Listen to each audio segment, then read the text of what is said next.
Hello, my name is Jack Stanley, and I'm the co-founder of the Tech Academy. I'd like to welcome you to the Tech Academy podcast. The Tech Academy operates a 15-week software developer bootcamp. You can find out more at our website, learncodinganywhere.com.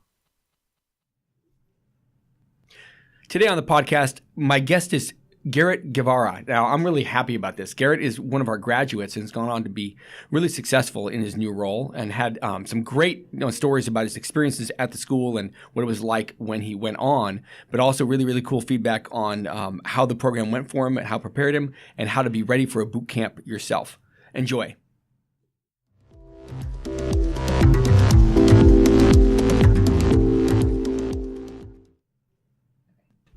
Well, welcome.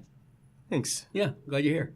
I didn't know you guys did a podcast. Oh yeah. We started. This is I really need to thank Lindsay for it. I'm a podcast nerd. Well, that's not technically true. I'm huge into podcasts, but all I listen to is the Nerdist podcast. That's a good one. It is. I've tried. You listen to it? Listen to Nerdist? Oh, that's awesome. Yeah. And we were just we were brainstorming on marketing ideas probably 5-6 months ago, and I think you're the one that brought it up, and I just lit up. I'm like. Because here's the thing is I've always wanted to do one. I listen to them like, I want to do one of these, right? Yeah. But yeah, we've been doing it for, 15 episodes now. Yeah. And yeah, they're a lot of fun. I like it because I like people. I'm interested in people, and particularly in technology. Well, you're a working developer now. You're out there doing it. Like, there's all kinds of people in this industry, aren't there? An enormous variety of people. Yeah. Where did you land? What company are you working at? Zapproved. We're an e-discovery legal software provider, so software as a service. Yeah, quite familiar. That's great. Yeah, they're relatively picky about who they hire, aren't they? Very picky. Yes. What was the process like of going through and like the job search and first contact all the way to hire? How did that lay out? How was it for you? Well, I actually got pretty lucky. Another student here at the time, Aaron Medina, who's now my coworker. Oh yeah. He got hired there first and loved it. They did a number on him. He thought it was amazing. So he recommended it to me as well as recommended me to them. So he introduced me to the HR over there, and I ended up having a phone screen interview, which went pretty well. Okay. And then like an assessment, personality assessment, as well as a code challenge. Okay. And then after that, a in-person interview, a pretty strenuous whiteboard session. Oh, really? And was that in front of people you would end up being working with? My boss, actually. How was that? It was tough, but it was good. Okay. It's like you would expect. They tried to stretch my knowledge and see what I knew and what I didn't, and see if I would be able to perform under pressure and if I could learn on the spot. How did they do it? Tell me a bit more about that. Like because that to me is the ideal whiteboard. It isn't like can the guy parrot things off. You're really going to push him and see. One, how does he handle it when he actually doesn't know? And two, is he teachable? But that's not always an easy thing to do. What did they do that made that work well?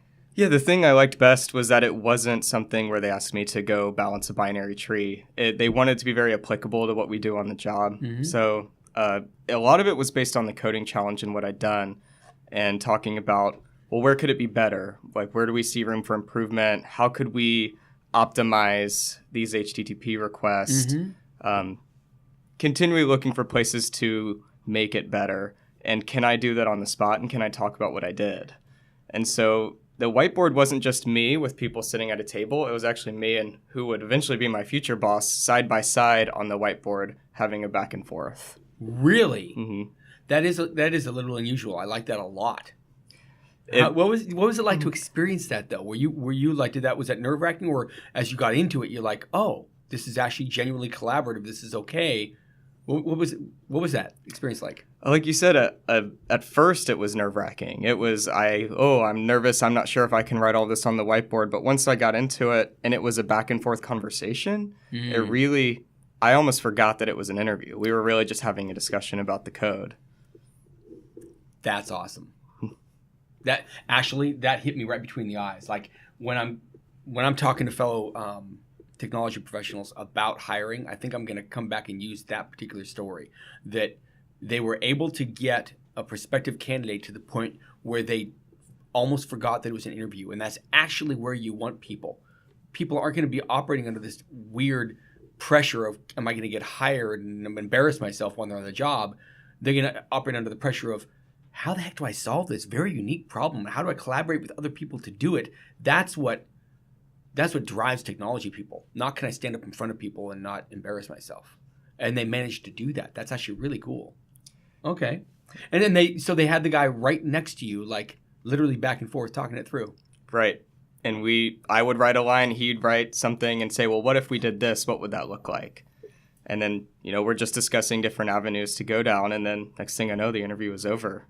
Did he give you any feedback at the end of the interview? Was it like, okay, good, thanks for your time? Like, how did that? I did get some feedback that it went well. I actually left thinking there's no way I got this job because I couldn't keep up. He would stretch and I'd go, oh, I'm not so sure about that one, but I think, and it was a lot of that. And so I walked away saying, hey, at the very least, I feel like I learned a lot from the interview, and like I was ready to go move on to the next. So I was pretty pleased when they came back and actually made an offer. It was after that whiteboard that you got the offer. Just a few days later. Yeah, well done. How many different places do you think you applied to during that whole process of job search? Well, it's interesting, and I think it's indicative of how we need to approach the job application process. I applied maybe 10 places before then. All 10 that I'd applied to, I didn't hear back from. There were 2, one through Aaron here and another, actually the Tech Academy had recommended. Yeah. Those are my 2 interviews that I ended up having. So the ones that I sent out cold, I didn't really have any response with. So I think it shows how important your connections are with other people. Yeah. Even if you don't realize that they're going to be connections at the time, those are the ones that paid off. Absolutely. And then obviously, your fellow student and friend who is already there. And what does that mean when a personal recommendation? It's just, it's huge. That's really cool, man. Okay, so how long have you been on the job now? I started in May, so around 8 months or so. Okay. How you liking it? I love it. Best career switch I could have made. What did you do before this?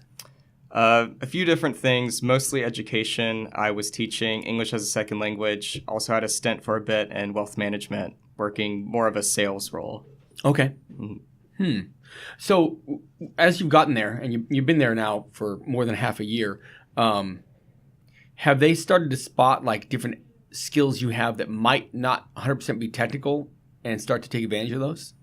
Absolutely. Coming from education, that was, I think, one of the big reasons that they liked me, is they saw the potential that I could one day be a mentor down the road, receive mentorship now, be a mentor down the road. So just recently in the past few weeks, I've actually been helping to onboard some of our newer developers who are coming on. Because we do kind of tier our stories that there's what we call the lower hanging fruit, and those are the ones that beginners and people new to the company tend to take. Yeah. And so what I've started to do is move kind of the branches above that, and now I'm helping other people take those stories that I was taking. Yeah. And so that's been my role recently. How are you enjoying that? It's great. It's stressful. It's different than being able to code most of the day, that now I'm writing shotgun with someone and sitting next to them and pairing more often than not. How often are you guys bringing new people on? I would say every few months. It seems like someone who's hired every week, but we're in a period of major growth right now. Okay. So we are hiring several developers right now. Yeah. I think we have a few starting in 2 weeks, maybe. Okay. Oh, that's excellent. You like that mentor role? I do. It feels natural after being in a classroom for so long. Oh, that's fantastic. Yeah. Not every developer is willing to or feels comfortable doing such a thing. But that's how you build our future top talent, by that care factor of sitting down and just like digging in and helping ease them into the industry. So I admire you for doing that. That's awesome. It forces me to know it better. That's what I found. All of a sudden, when I have to explain it to someone, it's not some abstract idea in my head. I somehow have to verbalize this where someone can understand what I'm saying. Oh, yeah. I'm sure you know. You wrote the book. Sorry, you described that really well. It is. It's that journey, though. It's like nobody knows everything, right? And when you hit one of those things that you don't know, it's actually very cool that you are very shortly going to have to explain it to someone else. You're like, well, I got to get through this. I can't not know it, because otherwise, well, you're not going to be very helpful at that point. So, wow. Okay, cool. So your non-technical skills are actually coming like right away within the first several months, like they're being used. Yes. Very, very cool. Okay. Where did you live before this? Where are you from? I'm from Birmingham, Alabama, so quite a long ways away. I'm Moved here about 4 years ago. Oh, you didn't come straight up for the school. You were already a Portlander. I was here, and then I heard about it and joined, yeah. Okay. What were you doing before this? Like directly before? Were you teaching then? Yes. Or doing wealth management? I did wealth management first and then teaching, and then Okay. I left teaching to come here. Okay. Very cool. How old were the people you were teaching ESL? Middle school, so 10 to 13. Typically. Wow. That's a neat age. Oh, it's a lot of fun. Yeah. Very, very challenging. Wow. Okay. And how do you like Portland? I love it. I spent most of my time across the river, so this is my first time really being down here all the time. Yeah. But it's great. The food is amazing. When you say across the river, you mean over in Southeast? In Washington. Oh, in Vancouver. Mhm. Oh, yeah. Okay. Are you driving into work every morning? Taking the Max. How is that? Long. How where do you live in Vancouver? Uh, This is for all of our remote listeners. I mean, like, great, Eric. right in the middle, smack dab in the center of it. And so Okay. what I do in the morning is just drive across the river, hop on the Max, and then ride it down into the city. That's smart. You listen to the Nerdist podcast, so the thing I thought of was when they start talking about local stuff, local jokes get you local work. Right. That's what I thought they talk about all the time. Like, if we have somebody in Australia listen to this, like, I don't know this Vancouver thing. I know what you're talking about. You know. Anyway, it's just I kind of wondered what it's like to live up there across the river and have to come back, come down into this state and have 45 minutes out of your day, an hour. Usually about an hour both ways. Sometimes you're unlucky and it's a bit more. Oh, yeah. I've had 3 before. It just depends on the day. But once you're on the train, you actually have time to sit, listen to a podcast, for instance, or study whatever it is you want to do. Yeah. The drive itself is short to get across. Very cool. What are you looking into in terms of like new technologies you might study on the weekend or evenings or anything like that? Almost entirely right now, it's learning AWS. My company's actually kind of on the forefront of cloud technologies in terms of working with AWS, and we've partnered with them. We use it a lot on the job. I'm a back-end developer, so I have to interact with it. Yeah. So a lot of my outside learning is how can I understand it better, because it's a wealth of tools. It's incredible. Yeah, and I'm jealous of you that you are working in that ecosystem. I've worked in the Azure ecosystem for so long, and just never had occasion to work over on the Amazon side of things. I'd very much like to do that. We had a guy who came into the Tech Talk just a month or so ago, who's really heavily into serverless technology. Right. Have you guys touched any of that? We are. Really? We're trying to move more into it.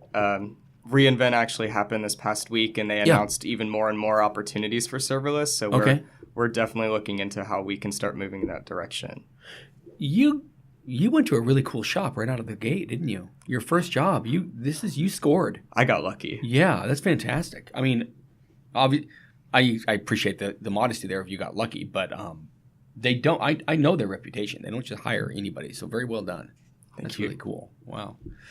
So this is going to sound like some silly HR question, but I'm actually curious. Like, where do you want to be 3, 4, 5 years from now in terms of technology? What kind of roles are you looking to do, or like what's your career trajectory? Yeah, I've actually been working a lot with this with my boss. He's become quite a bit of a mentor for me and helping me look at where I'm headed. Okay. I'm hopefully moving into first full stack, moving into more of a mid-level role where I can take on complete stories from the very back to the very front. Mm-hmm. In more of a 5-year trajectory, I'd like to be a senior developer. I enjoy mentoring a lot and picking up harder and harder problems to solve. Okay. So I'm hoping I can keep working towards that. God, that's great. Do you have a degree? I have 2, What are they in? English and Spanish. Okay. Have you ever I'm curious because I'm actually looking into this finally. Have you ever considered like getting back to CS and getting a CS degree? Is that of any interest at all?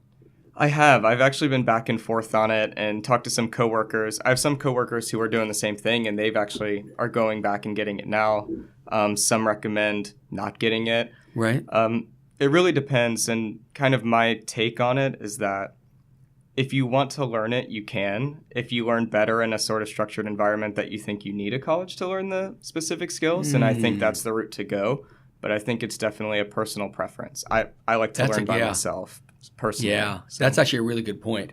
I typically have done that as well. It's like, no, just let me bury myself into it, reach out if I need to, and get through it, right? But we have a partnership with Concordia University. That Oh, wow. Yeah. Actually, this is, I don't know when this is going to go out. I guess I can talk about it a little bit.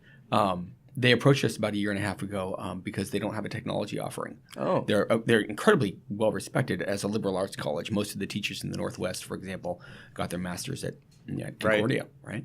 But they didn't have a technology offering, and they surveyed all the available schools, and they approached us. We're like, which was really cool, but it's been a lot of work over the last year and a half. We just got done with our first semester of actually accredited computer science education for Concordia students, which is really cool. That's huge. First feedback came in. We found out about 2 days ago, and it was just overwhelmingly positive. It was fantastic feedback from the students. So now we're going to create an entire minor in No kidding. information in computer science. Wow. For that, like huge, right? Most of our staff doesn't even know that, by the way. So this isn't going to go out until about 2 weeks from now, right? Okay, good, awesome. It was a big win, and a lot of people worked hard on that. But as part of that, I've just been looking more and more at, Eric, you don't have a degree. I'm totally confident as a developer. I'm not worried about any of it. But there's stuff that you just don't hit that I want to know. It's true. But you had a really good point. Like, there's nothing you can't learn. So, wow. What do you do in your off time around here? What do you like to do in Oregon or Washington? When the weather's nice, like it is today, I like to get out and hike. I have a dog and a fiance. We like to get out and hike together. Yeah. I play instruments on the side. What do you play? Guitar mostly. Very cool. But other than that, a lot of my outside time is spent trying to learn what I need to help me work on the job. Is your fiance, kind of get that like it may be 40 hours a week, but it's not 40 hours a week? Right. She's a teacher, so she's usually working right alongside Oh, me. yeah. Okay, good. Excellent. What age group does she teach? Elementary. Oh, man. Sorry, I have a special place in my heart for people that do that. Like, the difference you can make in a kid's life when they're like 5, 6, 7, 8 is huge. It really is. Where, up in Vancouver or? Out further east in Washougal. That is out there. That's pretty out there, though, isn't it? It's gorgeous. That's Highway 14 all the way out along the river, right? Yeah, quite a ways out. Gateway to the gorge. Yeah, love that. Absolutely love that. Very, very cool. All right. You're our tech talk today, right? I am. Okay. So what are you going to talk about? I was mostly just focusing on my story, how I got into tech, including the Tech Academy piece, and how I jumped from there into a job. And then I'd like to focus on what my day-to-day looks like and some of the things I wish I'd known a year ago, maybe. Give me a little insight on that. What are some of the things? Because we have some people that will be here in person, some people listen to the podcast. What are the same things you wish you'd known ahead of time? This is of interest. I have a few, for sure. One of them is that it's a marathon and not a race. If you try to race to the finish, it's going to be hard to make it, and it's easy to burn out. Okay. You have to pace yourself while still working a lot. Yeah. The other one that's so important to me, and we talk about it a lot at work, is you have to get your hands dirty and try some projects. I always use the metaphor of, if you were trying to get someone to come work for you and build a house, we're not looking for someone who's only read books on houses. We want someone who's actually tried to build a house before. Even if they failed, it's better than not having done it at all. Even if the second floor was under the first. Mm-hmm. You know what Right. I mean? Like, it doesn't look like a house so much as a Lincoln log puzzle, Okay. But you walked away learning lessons. I'm sure you figured out a bunch of things you didn't know before, and you'll do it better the second time around. Okay. So I wish I had taken that more to heart and just started pumping as much through projects as I could. That's really good advice. Yeah, there's no substitute for just actually doing the coding and getting frustrated and going, wow, I chose the entirely wrong technology for that. Happens a lot. Yeah, but then you come back around and a year later you're like, oh, that actually would fit here. That's no longer a stupid idea. Let me grab that and put it in here, Okay. What kind of technology stacks are you guys using out there? You said AWS, but in terms of like database and all that kind of stuff, what do you guys use? I work almost entirely in C#. In terms of database, SQL, pretty standard. Okay. And the front end is JavaScript and Angular. Okay, good. So you're using MVC, Angular's MVC Right. framework in the front end. Okay, good. 2 point, where were you? 3 point, like, it keeps on going. What are you guys using? We're still at the original. It seems, 1.3 or 1.5 or whatever? I believe 1.5. Woo! Wow, okay, good. There are a Yeah. lot of people that just, like, there's such a big jump as soon as they went to 2.0. Like, nope, we're good. We're golden. It's the question of, do we refactor our entire code base to try and keep up with the times? And we say, don't fix what ain't broken. Man, Well, I think any of our listeners who aren't in technology, it's a real important lesson for them to hear that kind of thing. Like, technology just keeps moving forward, and you can't always operate on the bleeding edge of it. You have to make decisions, and they encompass a lot more than just what's the coolest tool that the developers want to work with. Exactly. You know? You guys use Visual Studio as your integrated development environment? Yep, all of us work in it. Okay. How well did the school prepare you for what you're doing? Oh, well, I'd actually touched MVC here before I'd ended up moving on. And so I was pretty familiar with sort of the concepts of C#. And the biggest thing for me was being able to move around Visual Studio. Being familiar with the IDE, you know, it was a lot easier for me to jump in and start working than, say, someone else who'd been entirely in, I don't know, Atom, for instance. Yeah. Yeah, okay, good. Excellent. What are some things that you wish you'd covered that didn't? That's a tough question.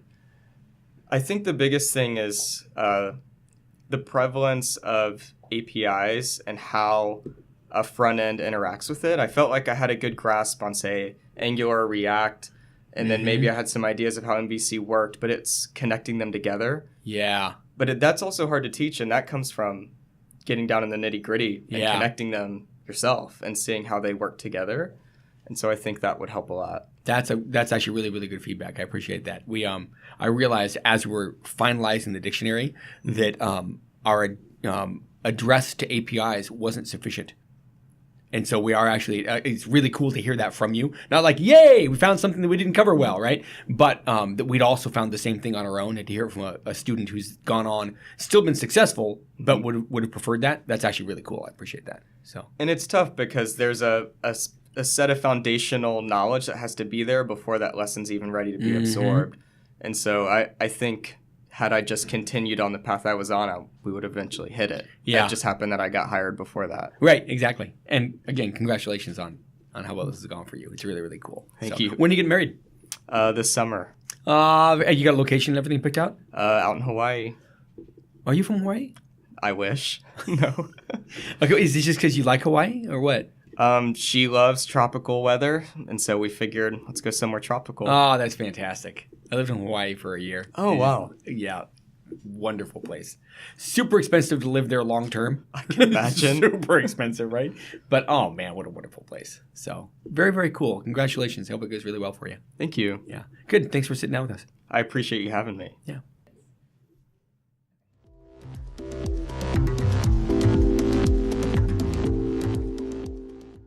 Hi, this is Jack Stanley again, co-founder of the Tech Academy. I'd like to leave you with a suggestion. We call this Jack's Random Tips. Today's tip is, one of the most important traits I look for as an employer is reliability. Does a person show up when they say they're going to show up? Do they keep their word?